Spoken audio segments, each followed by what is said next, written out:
Hello students. इस lecture में हम पिट्यूटरी ग्लैंड्स विशेषकर एडिनो हाइपोफिसिस यानी अग्रपीयूष ग्रंथि से स्रावित हार्मोन्स के बारे में बात करेंगे। अग्रपीयूष ग्रंथि यानी एडिनो हाइपोफिसिस से 6 प्रोटीन या पेलीपेप्टाइड हार्मोन्स स्रावित होते हैं। Number 1 growth hormone, then adrenocorticotropic hormone, thyroid stimulating hormone और प्रोलैक्टिन हार्मोन और गनेडोट्रोपिन्स जिसमें एफएसएच और एलएच शामिल होते हैं। ये अग्रपीयूष ग्रंथि से स्रावित होने वाले हार्मोन्स हैं। सबसे पहले हम बात करते हैं ग्रोथ हार्मोन की।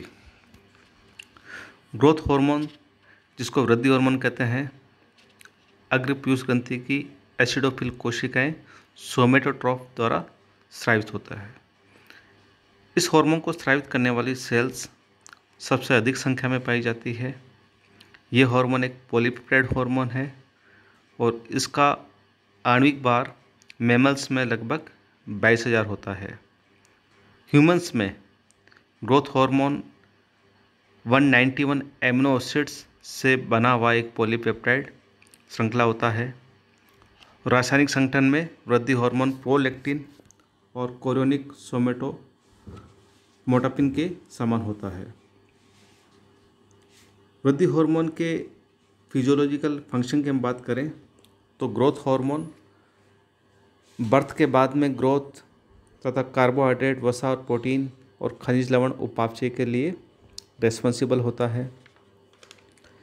इसका ग्रोथ पर जो प्रभाव होता है उसकी हम बात करें वृद्धि पर प्रभाव की, तो ग्रोथ हार्मोन लंबी अस्थियों की लंबाई बढ़ाने और सॉफ्ट टिश्यूज़ का परिमाण बढ़ाने का कार्य करता है।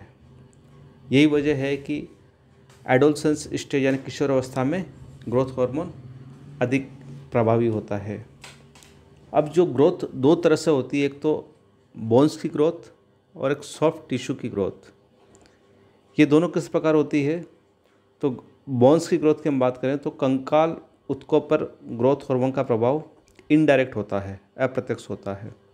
अप्रत्यक्ष इस प्रकार होता है कि जो ग्रोथ हार्मोन होता है वो पहले लीवर को उत्तेजित करता है, स्टिमुलेट करता है, जिसके फलस्वरूप लीवर से सोमेटोमेडिन नाम का एक पॉलीपेप्टाइड उत्पन्न होता है। ये जो सोमेटोमेडिन होता है ये उपास्थि और अस्थि की वृद्धि के लिए रेस्पॉन्सिबल होता है। वृद्धि हार्मोन के प्रभाव में सोमेटोमेडिन बच्चों में उपास्थियों के बनने की प्रक्रिया को उत्प्रेरित करता है। बोन्स की लंबाई में ग्रोथ अस्थि के अधिप्रवर्धन एपिफाइसिस के शेफ्ट से कनेक्ट होने से पहले ही हो जाती है। जब ये जुड़ जाते हैं तो उसके बाद जो लंबी अस्थियाँ होती है उनकी लंबाई में बढ़ोतरी नहीं होती है। अस्थियों में वृद्धि कैल्शियम, मैग्नीशियम तथा फॉस्फेट के निक्षेपण के कारण होती है। प्राणी की कंकालीय वृद्धि के समय वृद्धि हार्मोन के अतिस्रवण से अस्थियों में असाधारण वृद्धि हो जाती है। अब कोमल जो टिश्यूज होते हैं, सॉफ्ट टिश्यूज, उस पर ग्रोथ हार्मोन क्या असर करता है कि विभिन्न अंगों व ऊतकों की कोशिकाएं माइटोसिस द्वारा संख्या में बढ़ती रहती है। यह संख्या में वृद्धि सोमेटोट्रोपिन या ग्रोथ हार्मोन के प्रभाव से होती है। कोमल ऊतक जैसे कोलेजन ऊतक, पेशियाँ, उपास्थियाँ आदि के परिमाण में वृद्धि इसी हार्मोन के प्रभाव में होती है। अब ग्रोथ हार्मोन के वृद्धि के अलावा दूसरा एक इफेक्ट होता है, वह है उपापचय पर प्रभाव। तो उपापचय की हम बात करें तो ग्रोथ हार्मोन या वृद्धि हार्मोन कार्बोहाइड्रेट, प्रोटीन और वसा आदि का जो मेटाबॉलिज्म होता है, उपापचय होता है, उसको ये कंट्रोल करता है। कैसे करता है कंट्रोल, कि कार्बोहाइड्रेट उपापचय की हम बात करें तो ग्रोथ हार्मोन इंसुलिन के विपरीत प्रभाव उत्पन्न करता है। क्या क्या प्रभाव उत्पन्न करता है कि जो पेरिफेरल टिश्यूज होते हैं, परिधीय ऊतक होते हैं या कोशिकाएं होती है, उनके द्वारा ग्लूकोज के इनटेक यानी अंतर्ग्रहण या उपयोग में कमी करता है। पेरिफेरल टिश्यूज ग्लूकोज को यूज़ करना कम कर देते हैं। फिर ये दूसरा प्रभाव इसका होता है कि ग्लूकोनियोजेनेसिस प्रक्रिया को प्रेरित करता है। ग्लूकोनियोजेनेसिस वो प्रक्रिया है जिसके द्वारा नॉन कार्बोहाइड्रेट पदार्थों से ग्लूकोज का निर्माण होता है। तीसरा इसका प्रभाव होता है कि लीवर में यह हार्मोन ग्लूकोज के ग्लाइकोजन में परिवर्तन को प्रेरित करता है। हार्मोन ग्लूकोज के ग्लाइकोजन में चेंज होने को ये प्रेरित करता है। अब प्राणी को निरंतर वृद्धि हार्मोन देने से हाइपरग्लाइसीमिया हो जाता है तथा ये स्थिति शरीर में डायबिटीज़ मेलिटस रोग उत्पन्न करती है। इसलिए वृद्धि हार्मोन को डायबिटोजेनिक हार्मोन भी कहा जाता है। अब बात करते हैं कि वृद्धि हार्मोन का वसा उपापचय पर या फैट मेटाबॉलिज्म पर क्या असर होता है। तो ग्रोथ हार्मोन वसा उत्कों या एडिपोस टिश्यू से स्वतंत्र वसा अम्लों व ग्लिसरॉल को निर्मुक्त करता है। यानी जो एडिपोस टिश्यू होते हैं उसमें जो ट्राइग्लिसराइड होती है उससे वसा अम्लों और ग्लिसरॉल को ये रिलीज करने का कार्य करता है और शारीरिक वृद्धि हेतु ऊर्जा प्राप्ति के लिए वसा अम्लों को एसिटाइल कोएंजाइम ए में परिवर्तन करने का कार्य भी ये करता है। यही वजह है कि प्राणी को निरंतर ग्रोथ हार्मोन देने पर कीटोजेनिक प्रभाव उत्पन्न होते हैं। यानी कीटोन बॉडी रुधिर और यूरिन में इनकी सांद्रता बढ़ जाती है और कीटोसिस की कंडीशन उत्पन्न हो जाती है। तीसरा, प्रोटीन पर अगर हम ग्रोथ हार्मोन के प्रभाव की बात करें तो ग्रोथ हार्मोन एमिनो अम्ल का अंतर्ग्रहण और प्रोटीन संश्लेषण संबंधित सभी प्रक्रियाओं को प्रभावित करता है। ये एमिनो अम्ल के जो अभिगमन है उसमें वृद्धि करता है, प्रोटीन संश्लेषण की प्रक्रिया में वृद्धि करता है, आरएनए के संश्लेषण में भी यह वृद्धि करता है और प्रोटीन के कैटाबॉलिज्म को ग्रोथ हार्मोन कम करता है। इसके अलावा ये मिल्क प्रोडक्शन का कार्य भी करता है, स्टिमुलेट करता है मिल्क प्रोडक्शन को ग्रोथ हार्मोन। अब प्रश्न ये उठता है कि ग्रोथ हार्मोन इन चीज़ों को, इतनी सारी एक्टिविटीज़ को कंट्रोल कर रहा है, तो ग्रोथ हार्मोन के खुद के जो सिक्रेशन होता है उसको कौन कंट्रोल करता है।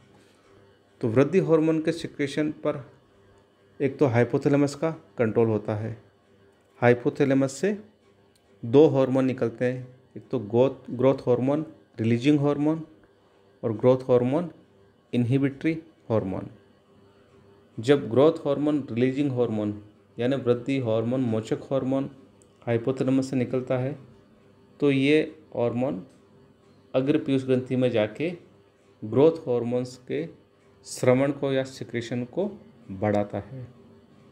और इसके विपरीत जब हाइपोथैलेमस से वृद्धि हार्मोन संदमनकारी हार्मोन यानी ग्रोथ हार्मोन इनहिबिटरी हार्मोन मुक्त होता है तो ये हार्मोन अग्र पीयूष ग्रंथि में जाके जो ग्रोथ हार्मोन होता है उसका सिक्रेशन को कम करता है। अब हाइपोथैलेमस के अलावा भी कुछ कारक होते हैं जो वृद्धि हार्मोन के सिक्रेशन को प्रभावित करते हैं। इसमें जैसे भूख, वसा अम्लों की रुधिर में सांद्रता, हाइपरग्लाइसीमिया, एक्सरसाइज, स्टिमुलेशन, नींद, शोक आदि ये कारक हैं जो वृद्धि हार्मोन के सिक्रेशन को प्रभावित करते हैं। उसके बाद हम बात करते हैं abnormality of growth hormone secretion की, कि जब शरीर में सामान्य से कम या ज़्यादा ग्रोथ हार्मोन का सिक्रेशन होता है तो क्या परिस्थितियाँ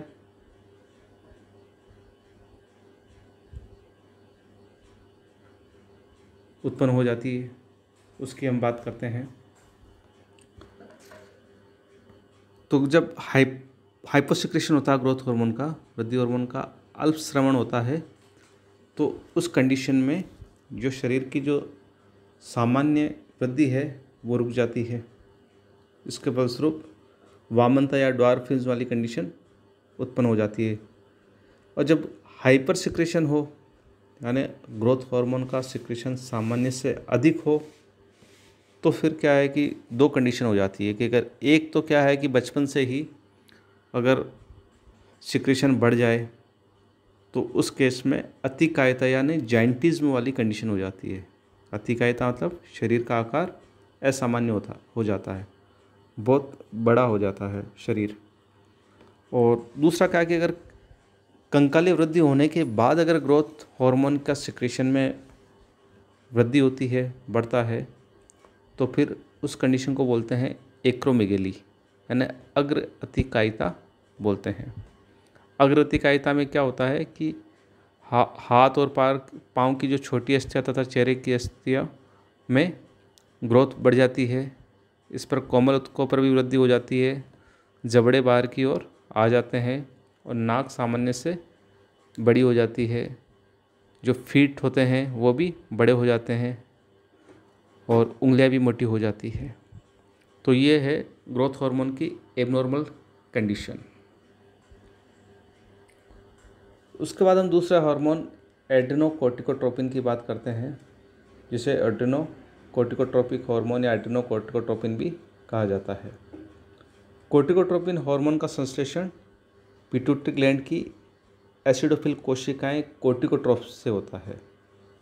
कोर्टिकोट्रोपिन भी एक पेप्टाइड हार्मोन है जिसमें 39 एमिनो एसिड्स की एक चेन पाई जाती है और ये एक पूर्ववर्ती अणु प्रोपियोमिलेनोकोटिन से इसका निर्माण होता है। कोर्टिकोट्रोपिन हार्मोन के कार्यों की हम बात करें तो इसका लक्ष्यांग होता है एड्रिनल ग्लैंड और उसका प्रमुख कार्य एड्रिनल ग्लैंड के जो कोर्टेक्स भाग होता है उसकी ग्रोथ करना तथा उससे जो सिक्रेशन होते हैं, जिन हार्मोन्स का सिक्रेशन होता है, उनको नियंत्रित करना है। ये हार्मोन एड्रिनल कोर्टेक्स के फेसिकुलेटा और रेटिकुलस भाग को उत्तेजित करता है, जिसके फलस्वरूप कोर्टिसोल और एड्रिनल एंड्रोजन का संश्लेषण बढ़ता है। इसके अलावा ये हार्मोन एड्रिनल कोर्टेक्स के परिवर्धन में भी वृद्धि करते हैं। ये वसा के अपघटन को प्रेरित करता है और मिलेनिन के संश्लेषण को भी उत्तेजित करता है। अब कोर्टिकोट्रोपिन इन चीज़ों को कंट्रोल कर रहा है, तो कोर्टिकोट्रोपिन का सिक्रेशन किससे कंट्रोल होता है? तो हाइपोथैलेमस के द्वारा एक हार्मोन रिलीज होता है जिसको बोलते हैं कोर्टिकोट्रोपिन रिलीजिंग हार्मोन। ये हार्मोन एड्रेनोकोर्टिकोट्रोपिन मोचक हार्मोन स्रावित होता है, जो कि हाइपोफिशियल निवाहिका परिवहन में भेज दिया जाता है और कोर्टिकोट्रोप कोशिकाओं में पहुंचकर उन्हें कोर्टिकोट्रोपिन के सिक्रेशन के लिए स्टिमुलेट करता है। जब प्लाज्मा में कोर्टिसोल का स्तर बढ़ता है तो कोर्टिकोट्रोपिन का सिक्रेशन संदमित हो जाता है। इसके विपरीत कार्टिसोल के स्तर में जब कमी आती है तो कोर्टिकोट्रोपिन के संश्लेषण में वृद्धि हो जाती है। अब एड्रेनोकोर्टिकोट्रोपिन हार्मोन का जब सिक्रेशन असामान्य हो जाता है तो उस केस में क्या होता है कि पीयूष ग्रंथि द्वारा कोर्टिकोट्रोपिन के अतिस्रवण से एड्रेनल कोर्टेक्स प्रभावित होता है। इसके फलस्वरूप अधिक मात्रा में कोर्टिसोल स्रावित होता है। ये कोर्टिसोल का अतिस्रवण कुशिंग डिजीज़ के लिए उत्तरदायी होता है, यानी अधिक सिक्रेशन होगा तो कुशिंग डिजीज़ हो जाती है। इसके उल्टा अगर कोर्टिसोल का संश्लेषण अगर सिक्रेशन कम होगा तो एडिशन का रोग हो जाता है और इस रोग में मेलेनिन का जमाव हो जाता है। उसके बाद हम बात करते हैं प्रोलैक्टिन हार्मोन की। तो प्रोलैक्टिन हार्मोन है, ये पीयूष ग्रंथि की एसिडोफिल लेक्टोट्रोफ कोशिकाओं से इसका सिक्रेशन होता है। ये भी एक प्रोटीन हार्मोन है जिसका मॉलिक्यूलर वेट लगभग 23,000 होता है। और प्रोलैक्टिन हार्मोन के कार्य क्या होते हैं इसकी बात करें तो मैमल्स में दुग्ध संश्लेषण और श्रवण को ये हार्मोन उत्तेजित करता है, मिल्क के प्रोडक्शन को उत्तेजित करता है। और अन्य मैमल्स होते हैं इस जैसे चूहे आदि में प्रोलैक्टिन हार्मोन कॉर्पस ल्यूटियम के परिवर्धन व उसको बनाए रखने के लिए भी उत्तरदायी होता है, इसलिए इस हार्मोन को ल्यूटोट्रोपिक हार्मोन कहते हैं। पक्षियों जैसे में क्रॉप द्वारा दुग्ध उत्पादन प्रक्रिया प्रोलैक्टिन के नियंत्रण में होती है।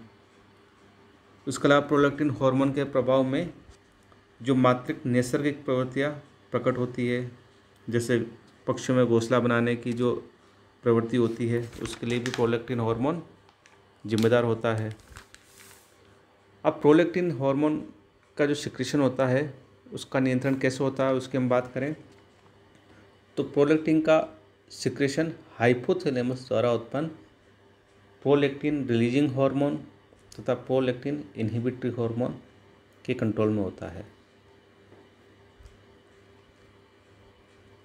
प्रोलैक्टिन हार्मोन के सिक्रीशन की अगर एबनॉर्मलिटी की हम बात करें तो प्रोलैक्टिन सिक्रीशन करने वाली कोशिकाओं में ट्यूमर होने पर फीमेल्स में एमिनोरिया हो जाता है और प्रोलैक्टिन के अतिस्रवण से ही गैलेक्टोरिया हो जाता है। अब हम बात करते हैं थायराइड स्टिमुलेटिंग हार्मोन्स की, जिसको TSH भी कहते हैं और थायरोट्रोपिन भी कहा जाता है। थायराइड स्टिमुलेटिंग हार्मोन का सिक्रेशन एंटीरियर पिट्यूटरी ग्लैंड की बेसोफिल कोशिकाएं थायरोट्रोफ द्वारा होता है। ये एक ग्लाइकोप्रोटीन हार्मोन है जिसमें कि अल्फा और बीटा 2 पॉलीपेप्टाइड श्रृंखलाएं होती है। कार्बोहाइड्रेट के अणु दोनों चेन्स में पाए जाते हैं और इसका जो मोलिकुलर वेट होता है वो लगभग 30,000 होता है, 30,000। अब थायराइड हार्मोन कार्य क्या करता है इसकी हम बात करें तो इस हार्मोन का मेन कार्य थायराइड ग्रंथि को थायराइड हार्मोन उत्पन्न करने के लिए स्टिमुलेट करना, उत्तेजित करना होता है। थायराइड उत्तेजक हार्मोन थायराइड हार्मोन संश्लेषण से संबंधित सभी प्रक्रियाओं को प्रेरित करता है, जैसे थायराइड ग्रंथि का परिवर्धन यानी उसमें कोशिकाओं की संख्या में वृद्धि, थायराइड ग्रंथि कोशिकाओं द्वारा आयोडीन को ग्रहण करना, आयोडाइड का ऑक्सीकरण, थायरोग्लोबुलिन में टायरोसिन का आयोडीनेशन, आयोडोटायरोसिन और डायआयोडोटायरोसिन आदि का निर्माण आदि सभी जो क्रियाएं होती है थायराइड ग्रंथि की, लगभग उनको सबको थायराइड हार्मोन, ये थायरोट्रोपिन हार्मोन कंट्रोल करता है। अब थायरोट्रोपिन जो हार्मोन होता है उसका सिक्रेशन का नियमन कैसे होता है इसकी हम बात करें तो इसका सिक्रेशन का नियमन होता है थायराइड हार्मोन में हार्मोन के प्लाज्मा स्तर का प्रभाव भी होता है और हाइपोथैलेमस भी इसके सिक्रेशन को कंट्रोल करता है और दूसरे हार्मोन भी इसको कंट्रोल करते हैं। पहला हम बात करते हैं थायराइड हार्मोन के प्लाज्मा स्तर का प्रभाव। तो जब थायराइड हार्मोन की प्लाज्मा में सांद्रता अधिक होती है तो TSH के सिक्रेशन में कमी आ जाती है। इसके विपरीत जब थायराइड हार्मोन यानी T3 और T4 की सांद्रता कम हो जाती है तो TSH का सिक्रेशन बढ़ जाता है। इसके बाद हाइपोथैलेमस द्वारा थायरोट्रोपिन हार्मोन पीयूष ग्रंथि की थायरोट्रोप कोशिकाओं को थायराइड उत्तेजक हार्मोन के स्रावन के लिए उत्तेजित करता है। हाइपोथैलेमस से थायरोट्रोपिन रिलीजिंग हार्मोन सिक्रेट होता है जो कि कंट्रोल करता है थायरोट्रोपिन के सिक्रेशन को। इसके अलावा कुछ दूसरे हार्मोन्स होते हैं जैसे पेनक्रियास से सोमेटोस्टेटिन ये आदि ये थायराइड हार्मोन के सिक्रेशन को कंट्रोल करते हैं। अब irregularities of thyroid stimulation hormone की हम बात करें तो एडिनोहाइपोफिसिस के हाइपोफंक्शन से थायराइड स्टिमुलेटिंग हार्मोन का सिक्रेशन रुक जाता है, जिससे एक रोग हो जाता है जिसको बोलते हैं मिक्स्ड और कभी कभी थायराइड स्टिमुलेटिंग हार्मोन का सिक्रेशन बढ़ जाता है जिससे गोइटर की स्थिति हो जाती है। इसके बाद हम बात करते हैं गोनेडोट्रोपिन्स की। जो गोनेडोट्रोपिन्स हार्मोन होते हैं वो एडिनोहाइपोफिसिस की बेसोफिल कोशिकाएं गोनेडोट्रोप द्वारा स्रावित होते हैं। ये ग्लाइकोप्रोटीन हार्मोन होते हैं जिनका आणविक भार लगभग 30,000 होता है। गोनेडोट्रोप 2 प्रकार के गोनेडोट्रोपिन स्रावित करती है, एक FSH यानी फोलिकल स्टिमुलेटिंग हार्मोन, दूसरा LH यानी luteinizing hormone. Follicle stimulating hormone की हम बात करें तो फीमेल्स में ये हार्मोन्स फोलिकल्स की ग्रोथ को कंट्रोल करते हैं और मेल्स में ये के विकास तथा स्पर्मेटोजेनेसिस की क्रिया के इनिशिएशन को ये कंट्रोल करते हैं। ल्यूटिनाइजिंग हार्मोन्स फीमेल्स में ल्यूटिनी भवन या ल्यूटिनाइजेशन को प्रेरित करते हैं और इसके प्रभाव में पीतक पिंड प्रोजेस्टेरोन स्रावित करता है। और मेल्स में ल्यूटिनाइजिंग हार्मोन लेडिंग सेल्स या इंटेस्टिनल सेल्स को कंट्रोल करता है तथा इनसे टेस्टोस्टेरोन के सिक्रेशन को नियंत्रित करता है। इसका हम बात करते हैं कि गोनेडोट्रोपिन है, FSH और LH, इनका सिक्रेशन का नियमन कैसे होता है। तो गोनेडोट्रोपिन का सिक्रेशन का नियमन एक तो गोनेडोट्रोपिन रिलीजिंग हार्मोन्स द्वारा होता है जो कि हाइपोथैलेमस से रिलीज होता है। हाइपोथैलेमस से जो गोनेडोट्रोपिन रिलीजिंग हार्मोन सिक्रेट होता है वो गोनेडोट्रोपिन के सिक्रेशन को कंट्रोल करता है। उसके अलावा पॉजिटिव फीडबैक मैकेनिज्म होती है कि जब मेल और फीमेल स्टेरॉयड हार्मोन के द्वारा फीडबैक क्रियाविधि के फलस्वरूप गोनेडोट्रोपिन के सिक्रेशन का नियमन होता है। मेल और फीमेल हार्मोन की कमी होने पर गोनेडोट्रोपिन अधिक मात्रा में सिक्रेट होते हैं।